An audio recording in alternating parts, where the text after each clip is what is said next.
What is up, and welcome back. If this is your first time watching, we are your Emerald Coast relocation team.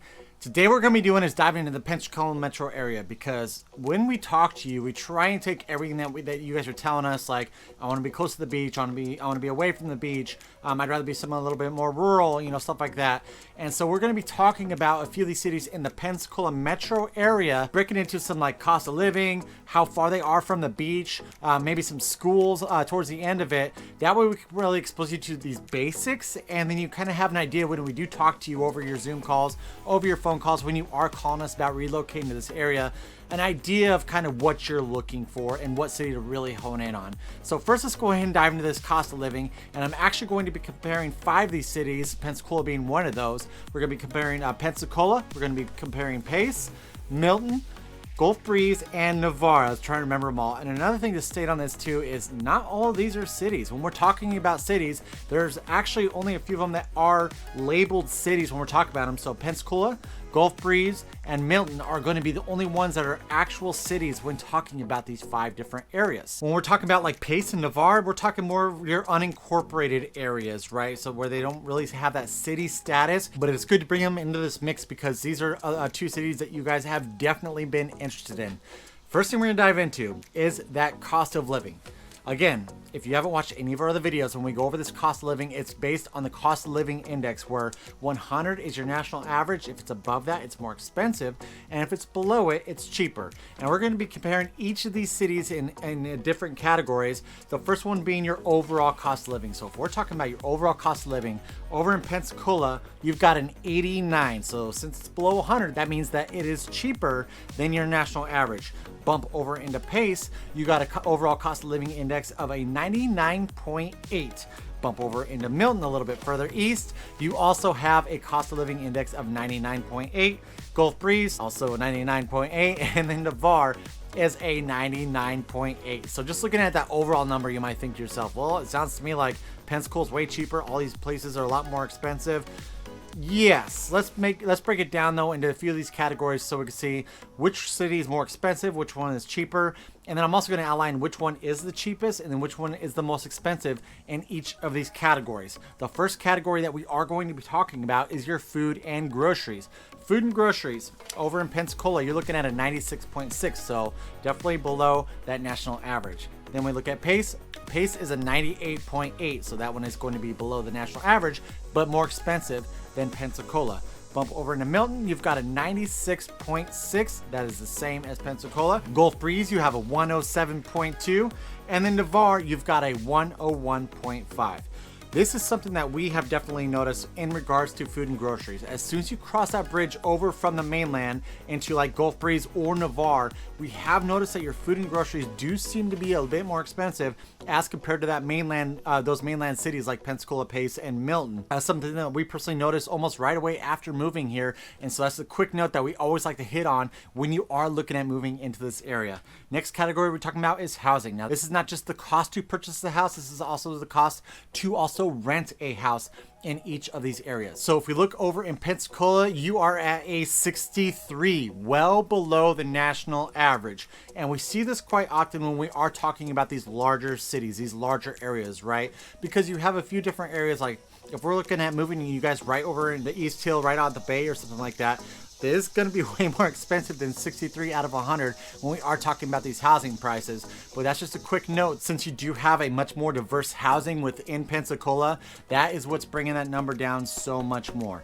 Now, if we look at the cost of living index for housing in Pace, you're looking at a 91.3. So, it's still below your national average, but above Pensacola. Go over into Milton, it is a 71.8. So that one is getting even closer to those Pensacola prices. Gulf Breeze takes them all. It's going to be a 138.3. We do know that housing is a little bit more expensive when we are talking about Gulf Breeze.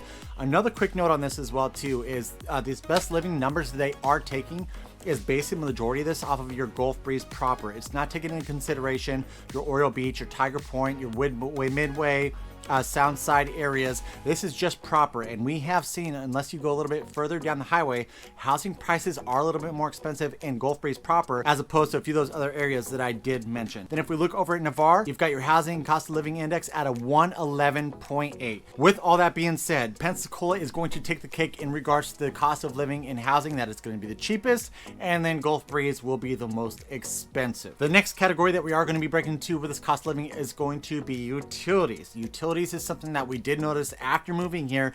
They are a little bit steeper as compared to where we came from. But let's break into that cost of living index. So Pensacola utilities, you're looking at a 105.3. Going over into Pace in regards to utilities, we're sitting at a 106.9. So a little bit more expensive than Pensacola. Then if we break over into Milton, it's a 107.6.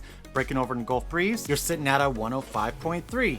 And then we break over into Navarre, you're at a 108.2. So with all those numbers, if you weren't taking notes and writing them down, that shows us that Pensacola and Gulf Breeze are going to be your cheapest in regards to utilities, where Navarre is going to be the most expensive based on this best living report. Next category we are going to be breaking into, and this one we actually, sometimes we leave out because I feel like this isn't as big of a deal because it doesn't deal with the cost of living in the area. It deals with the cost of owning a car, right? Or your public transportation. So this transportation number in Pensacola is going to be 89.8. The transportation number, if we break over into Pace, is going to be a 99.6. Then if we break over into Milton, it's going to be a 97.4. Go down to Gulf Breeze, you're looking at an 88.3, and then transportation over in Navarre is going to be a 106.4. Well, kind of surprising. This is showing us that Gulf Breeze is going to be the cheapest in regards to transportation. So again, we're talking about the cost to operate your vehicle. We're talking about your auto insurance and any type of public transit, even though there's really not that much out in Gulf Breeze. The fees and taxes associated with registering your vehicle here. Quick story for you is when we moved here, we were shocked at how cheap it was to register and then also license our vehicle here.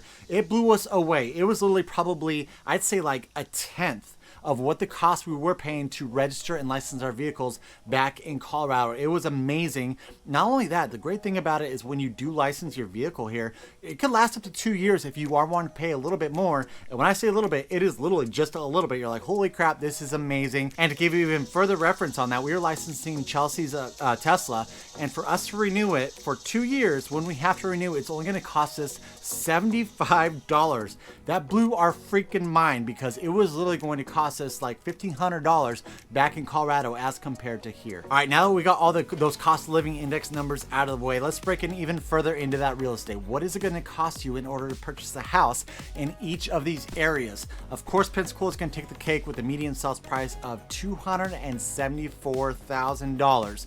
What we always like to do is compare this number year over year. So this number is based off of the median sales price in July of 2024. Year over year, comparing 2023 into 2024, that number is actually down 5.35%. We are seeing this trend, or we have seen this trend with the interest rates, as raised as they have been. If interest rates going down, I can see this number going up year over year. Now let's pop over into Pace, see what Pace's numbers are looking like. Your median sales price in Pace as of July 2024 is $350,000. Year over year, that number is up 5.2%. Anytime that you have watched a video with myself or Trent kind of talking about the real estate market, we have told you guys how Pace is blowing up. It is becoming popular, and you could also see when we compare these population numbers, your growth rates that are happening in each of these areas. That could potentially be a big reason why these numbers are raising up as much as they are over in Pace. Now let's go ahead and look at Milton. Your median sales price over in Milton is going to be $330,000, and that number is up year over year 3.97%. Now another thing adding on to the whole, everyone's kind of moving into Pace area. Pace is, it's getting a little crowded now, where now a lot of people are going from Pace over into Milton. It's just like flooding over into Milton as well too. These two cities right here, we are seeing amazing growth, and that might be a big reason why we are seeing these numbers doing what they do in regards to your year over year median sales price. Now let's break over into Gulf Breeze, because we looked at Gulf Breeze, how the housing there was so much more expensive. Funny enough though, the median sales price is not going to be the highest in Gulf Breeze when we are talking about these areas. The median sales price in Gulf Breeze is going to be $397,000, and that number is actually down 12.6% year over year. So it's crazy to see that the number has actually went down as compared to Pace and Milton. Now let's break over to our last city, which is our last area, which is going to be Navarre, Florida. Navarre, Florida, your median sales price, this one takes the cake as the most expensive spot that we are looking at today. $412,000 for your median sales price as of July of 2024. But year over year, that number is actually down 6.09%. Now, I always like to dig into these things because a lot of times when you're looking at these numbers, even though I'll type in like Navarre, Florida instead of Navarre Beach, Florida, it'll pull some of those properties over from Navarre Beach. So I'm thinking that might be what happened here, is they might have pulled a few over. I mean, if we talk about like Holly by the Sea though, there are some great properties over there that you really aren't going to get anything around that median sales price. It's going to be closer to your between $500,000 and $600,000 over in that community over there. But according to these numbers, lumping them all into one number, it is looking like Navarre is going to be your most expensive median sales price as of July of 2024. Now let's go ahead and jump into this growth rate, right? How much population is each of these cities gaining each year and since 2022? Before I do that though, guys, if you are looking at purchasing real estate here in the Emerald Coast, give us a call or text at that phone number right below. Right below right there, we always answer. It doesn't matter day or time, but if you're not quite ready to purchase, make sure you follow along and inform yourself on the latest stuff coming into the Emerald Coast by smashing that subscribe button. Give us a thumbs up, notification bell, that way you're notified every single time we put out a brand new video. All right, let's go ahead and break into these populations. So what I'm going to do is I'm going to give you the overall population. I'm going to give you the growth since 2020, and then I'm also going to give you the annual growth rate, because it looks like sometimes, you know, a population might be going up based on 2020 numbers, but there's an area in here though that actually has a negative growth rate, even though since 2020 it has gained population. So first, let's talk about Pensacola. Population of Pensacola, this is not the Pensacola metro, this is just the city of Pensacola, is going to be 53,473. Since 2020, Pensacola is down 1.84% in population. If I could guess on why they are losing population, I believe that with these outlying areas, when we talk about, you know, Pace, Milton, even the northern area like the Beulah area, I think a lot of people are moving outside of that Pensacola city areas to take advantage of these other areas outside of Pensacola. And the annual growth rate of Pensacola is going to be negative 0.47%. So it's not as large as that population decrease since 2020, but it's showing, you know, when it's at less than 1%, that just kind of tells me that it's kind of level, right? So it's just kind of doing this number right here. And even when you look at the graph, it does kind of show how it is a little bit level over in Pensacola. Now let's pop over to Pace and see if the gains that they are seeing in their median sales price with real estate has anything to do with the amount of people who are moving into Pace. So since 2020, Pace has gained 34.33% in population. This is what we go off of when we say that Pace is growing like crazy.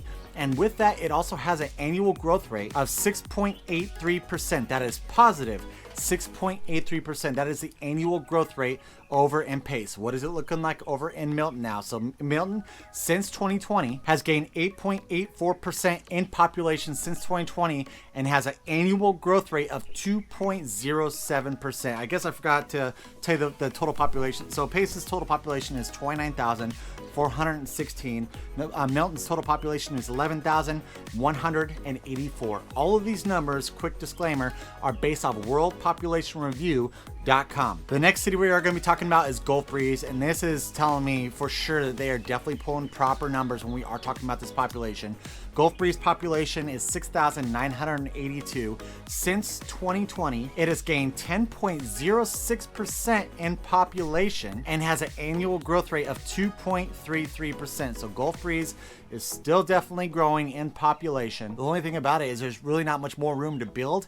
So I could see that number definitely like leveling out a little bit. If you go down the highway, you have a little bit more area to kind of build on in the midway area or whatever. But I have a feeling that's not going to happen too much in the Gulf Breeze area. area. So instead of your population growth going up, there's a good chance that, with a limited amount of real estate within the Gulf Breeze area, you're going to see those real estate prices go up more than anything. Last but not least, we're going to be talking about Navarre. Navarre has a population of 38,499, and this is actually going to be your second most populated city in the Pensacola metro area, with Pensacola being number 1. So since 2020, Navarre has actually only gained 2.97%. That's not your annual, that's since 2020, because since 2020, this is the city I told you where, yeah, it's been positive since 2020, but its annual growth rate is actually on a downward trend at negative 0.43%. So you could say, hey, Pete, I thought you said if it's below, you usually think it's level. Actually, if you look at the chart, when we are talking about Navarre, Florida, it shows a downward trend like this. And I think that since that annual growth rate is only 0.43%, a big reason because, yes, the population is up since 2020, but we are seeing a downward trend in population in regards to Navarre, Florida as of right now. All right, let's go ahead and cover that final topic, and we are going to be talking about schools. This one's going to be a little bit hard, especially with Pensacola, because Pensacola has so many schools. I'd like to label off, every single school in Pensacola and what their grades are. I'm just not going to do that. So what we're going to talk about is Escambia County. Escambia County is the county that Pensacola is in, Pensacola Beach, and then going all the way up to the northern border. If we look at Escambia County, according to niche.com, it is actually rated a B- with all kinds of different factors that contribute to that. Now, when we talk about these smaller cities, I am going to break into a few of the schools that are within the area. So the rest of these cities are going to be in Santa Rosa County. Santa Rosa County overall actually has a B+ rating according to niche.com. Let's break into a few of the schools though in like the main portion of PACE, see how a few of these schools are grading. So if we talk about Pea Ridge Elementary, it is actually rated a B. If we talk about Thomas Sims Middle School, it is actually rated an A-. And then Pace High School is going to be rated a B+.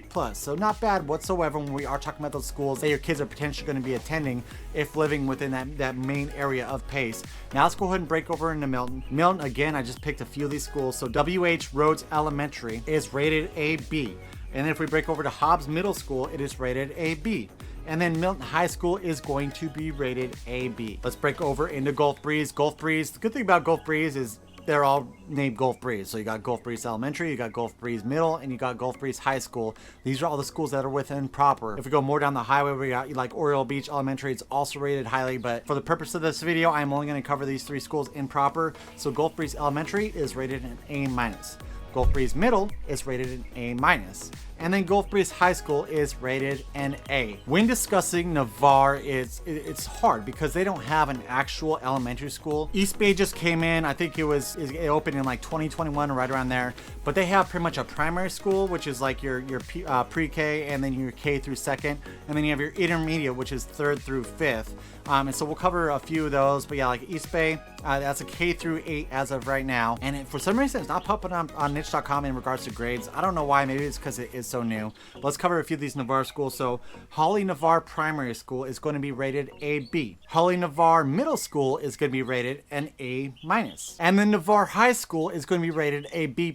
Again, fantastic schools, and that is something that we're consistently seeing when we are talking about so many schools that are around here. It is a big reason why we did decide to choose to live in Gulf Breeze, because we saw the schools and man, these schools are fantastic. We want to take advantage of it. The main reason we're moving here is because of our kids. So I'm glad that I could bring you all these different things to kind of compare and contrast in regards to each of these cities and unincorporated areas, I guess you could call it. Thank you so much for watching, guys. I greatly appreciate it. If you are looking at purchasing real estate here in the Emerald Coast, give us a call or text at that phone number right below. Right below it there, we always answer. It doesn't matter date or time. But if you're not quite ready to purchase, make sure you follow along by smashing that subscribe button, giving us a thumbs up, and notification bell. That way you're notified every single time we put out a brand new video. Until next time, we love you. Bye.